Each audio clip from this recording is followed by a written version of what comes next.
大家好，南无阿弥陀佛，很开心、很高兴的来继续为各位介绍这一章的内容。师父写了之后呢，我觉得很欢喜心，因为这一章不但是世间法，还有出世法。有世间法，有出世法。那么世间法呢，就告诉我们大家，人人之间要怎么给人家欢喜，要用语言三昧，要用一种柔软的、柔和的，非常给人家希望，给人家方便，给人家鼓励。你讲的话一定要给对方非常的欢喜，非常欢喜，就语言三昧你讲的话很有技巧，很容易很会表达。很非常圆融的表达，不会去伤害到对方。那么你如果能够做到这样，大家都欢喜了，知道你不会欺负别人嘛。这个人的基本修养是非常有高度的，很有高度的。这个人做人态度非常的柔和，很柔和，很给人家很温和的感觉。所以各位，这个语言三昧，用这种言语不是在刺激别人不是在伤害别人。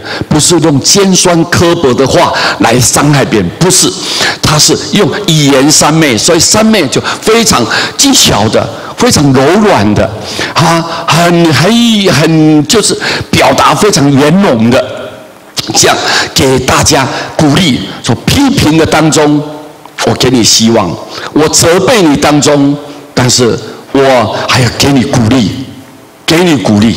各位，所以你这个语言讲出来的时候，大家都欢喜。以力行无畏，给人依靠。你看，能够经常帮助别人嘛？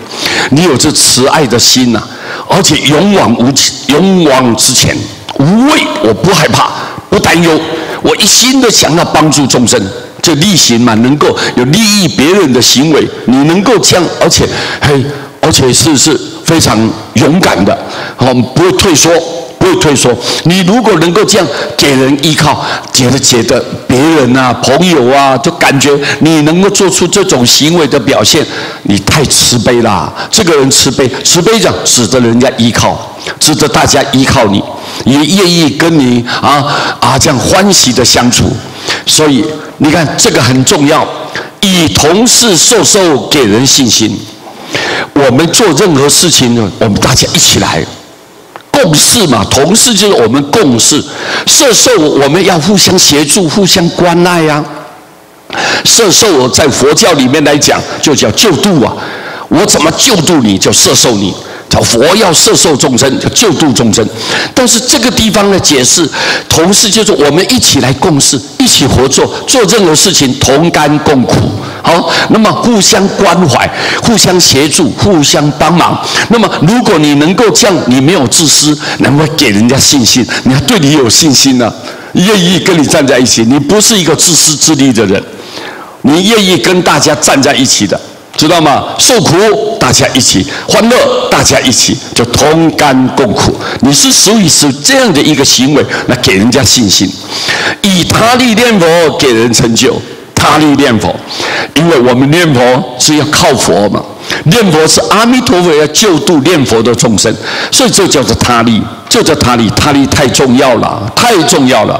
我们经常都比喻我们如果说像台湾有101层的高楼101层的大楼，那你想想看，你一般人如果没有体力，你从那个楼下一层怎么爬到101层呢？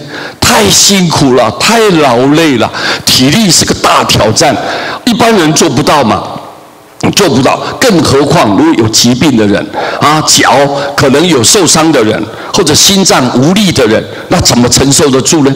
但是如果你坐电梯嘛，唰一下子马上就到了，他力，电梯就是他力我们靠我们自己来走的话嘛，一般人都接受不了，所以我们用他力。为什么叫做他力？就靠阿弥陀佛所发的慈悲愿力。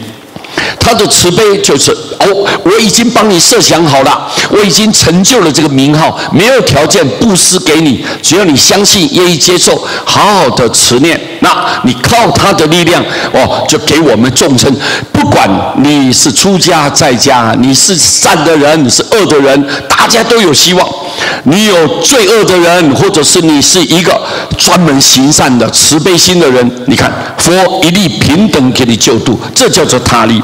他力没有选择，你看你要坐电梯，你身体健康的可以坐，你腿有受伤的人你也可以坐，年纪轻轻的你可以坐，年纪老迈的有岁数的人他也可以坐。大家都平等，人人都有机会，人人都有希望，这叫做他力。他力是平等的，所以我们用他力的念佛，是给所有众生的成就，人人都有机会了，大家都可以离苦得乐，是这个意思。这个意思，所以以上这简单的几句话送给大家，我们一起来努力，一起来努力。谢谢大家，南无阿弥陀佛。